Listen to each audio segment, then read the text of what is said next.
I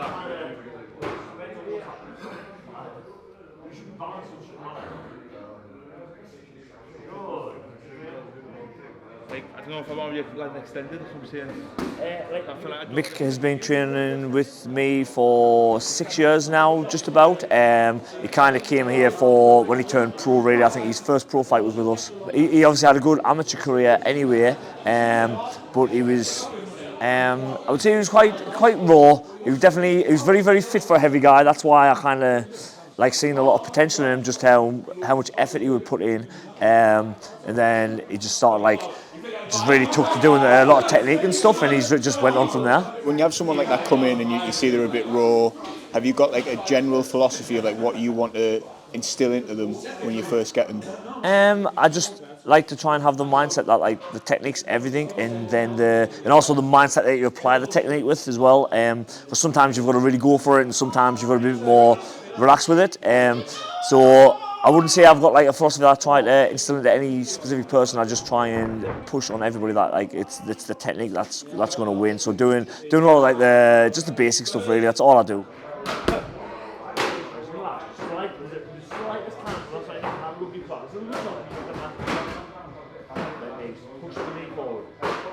I feel he is patient in a fight, not in real life, due to knowledge and like heavyweight's risky, and I feel people are so ignorant that they don't understand that if you both just stand there and just swing and go crazy, like one person's going to go to sleep and it could be you. Even when Mick was on the Dana White Contender Series, Dana has this like big talk about how like he wants you to go in there, he wants to try and kill each other, and me and Mick just decided like, no, we're just going to do what we always do, and we're not going to like try and play for anything else, and it kind of like it works well because I feel a lot of heavyweights don't really understand that. Mick has obviously got probably one of the biggest fights of his career coming up against Tybura. Without giving away too much, what's sort of the thinking going into a fight with him? Because he's quite a well-rounded guy. He is really well-rounded, and he's so good as well, and he's just really tough. And he's got a good skill set. He looks a really good grappler for a heavyweight as well. Not many heavyweights can grapple, but I do feel like every fight Mick's just getting to show a bit more and more. Like he's just started to really like actually apply takedowns and stuff. He's just getting his first finish in the UFC as well, like last time. It's been a slow build-up, and I feel we kind of took on board the criticism that he was getting about not finishing, and we've tried to think of ways how we can make things a bit more exciting and actually finish, and hopefully he can kind of show that as well against Tybura. But he's a very hard guy to finish, isn't he? In regards to Mick, obviously, like he's fighting now in front of bigger and bigger crowds. How did he deal with that last time? Do you think he takes that in his stride? How did Mick deal with that? I felt he dealt with it completely fine. He's quite mellow actually, and it doesn't seem to, none of the occasion ever gets to him. Like even before his fights, he seems quite chilled, as if like he's not fighting and stuff. Like whereas me, like the first time I fought in the UFC, I definitely felt the occasion. I was definitely aware that I was cornering like my first guy in the UFC as well, and I felt maybe I wasn't the best I could do, and I'm just trying to get better from that. But he seems pretty cool. It doesn't seem it could be in a workmen's club or like the UFC arena, and he just seems completely the same. Is that something you thought about, like you said there at the UFC? Because obviously you've got a camera in your face in the corner as well, recording everything you're saying. You know, people are picking it apart in commentary. Is that something that was on your mind? I'm not really bothered about what other people are saying. I don't think it's not. But it's more the fact that I feel if I get a bit excited, because sometimes I was getting a bit excited in positions, and then your mind kind of plays tricks on you, so you don't really know what's happening. And I would say, if I give out advice in between rounds or like shouting advice when I'm in like a state of excitement, I feel maybe it's not the best advice really. Sometimes it's just getting carried away with stuff. So I definitely try and remain a little bit calmer now and just say like the facts of what I think's true, rather than letting the emotions get away with me as well. Because it's a hard thing fighting, especially when it's people who you're so close to, isn't it? How long have you been training with me now? I think it works out like coming up 2 years, year and a half, 2 years roughly. And how have you seen his game change over the course of those 2 years? He's improved a lot. So when I first came here, I started doing half okay with him, but he seems to have taken over me quite a lot now. So I'm having to work much harder to get him in good positions, but he's improved a ton. Yeah, I'll be throwing those left high kicks at him. I'll be trying my best to emulate him to a certain extent. I'm a southpaw, and Tybura likes to do southpaw as well. So I try my best to mimic him as much as I can to help Mick. Right, Mick, we're back at home at TFT today. A lot of people that have subscribed to the channel might have watched the video of you training down Wigan and think that that's like your main gym, but obviously it's not. TFT's where you spend most of the time up and see him. What's Fisher like as a coach? What's his coaching style, would you say? Yeah, he's amazing. He's like, he's a great guy to be around. Like, he's my friend now, but like as a coach, I think he's so different to the coaches when I've been around now. He's like so technical. He breaks like everything down.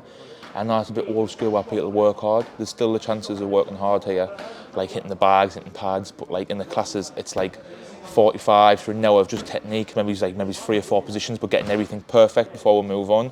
Maybe drill the same sequence, like say for a full guard this week. We've been in full guard for like maybe 6 to 8 weeks, and we'll drill like basic stuff, a few different scenarios, and he'll break down like every little detail. Even when I've trained, I'm not getting it, he'll come over and he'll spend so much time with us, like drilling the finer little details. Even if it's just like a elbow placed under a hand, like it doesn't look a lot, but like it makes so much different than maybe he's having your elbow flared to tight, and he'll have everything perfect, and we drill it as perfect as possible. Obviously in a fight, like things don't go perfect, like you will make mistakes, but like in here when we're drilling the technique, we're trying to get as perfect as possible to make as little mistakes as possible in a fight. Fisher was saying that the Contender Series, Dana, before you go out, is telling you to like go for it, knock out, like kill each other, and Fisher was like, we're just gonna do our own thing. So who was it? I didn't see Dana White before, but it was somebody like that. So basically what they said was the week before, I think it was terrible fights, as in like a lot of decisions and like people maybe playing it safe. So basically before they went in, they were like, look, I'm not telling you what to do, but you saw last week, nobody got signed, nobody wants that. So you got the fighters all like riled up, and then Fisher was like to me, he was like, look, didn't get in there and just swing and crazy, let them get you. You get caught and knocked out, you're gone. They didn't care. Like if you've won and knocked them out, that's great, they'll sign you. If you get knocked out and lose, you're done. Do you know what I mean? It's your one shot. He's like, just do your own thing. You're a heavyweight. They have to sign heavyweights anyway. And like he's like, just do your game and see what happens, and like just didn't be like taking stupid risks. And obviously, the guy who I thought was dead aggressive, so that like probably brought the best because he brought the aggression on. I got a chance to like maybe weather a storm.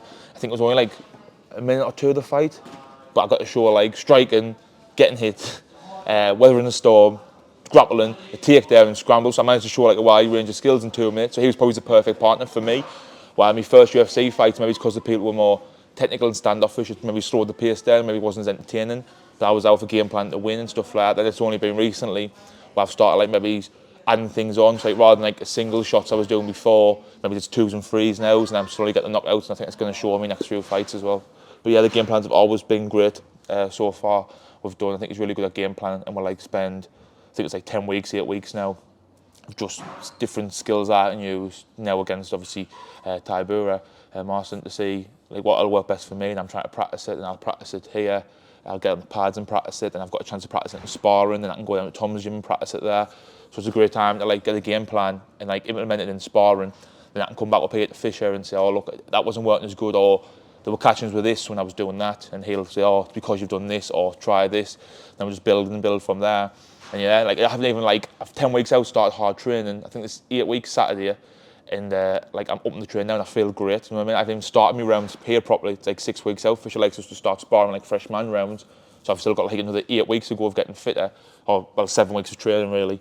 And I feel great now. Do you know what I mean? Like, I had a great session now, so hard and stuff like that. And like the pace that like Phil brings, that grappling, and Big Paul and like Cameron just being here.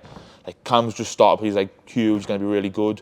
He's really strong, so he's like a hard round. Paul's so explosive and athletic. Like today, even though he's like maybe he's a little bit smaller than me, because he's so fast but strong still. If he gets in a good position, he's an absolute nightmare to work. And then like he'll do some mad backflip cartwheel, and you're like, how the hell is he doing that? So I've got a different thing with him being explosive and a fast heavyweight. And obviously got Big Phil, who I think is like one of the best grapplers in the world at heavyweight. He's so good, and like even just getting little things today, like getting up maybe once in a round is so good. While before you maybe he's getting pinned for a full round, and I think he's great for like grappling defense and getting better. Even like holding him down for like a minute or a round is getting so much better because he's so strong and explosive. And then obviously I can go with Tom, who's probably the fastest heavyweight in the world, one of the best strikers in the world. I get to practice with him and talk to him about stuff, and he'll be like, oh, well, he's practicing, what I'm practicing, and we'll just all helping each other and just all seem to be getting better. It's worked so far.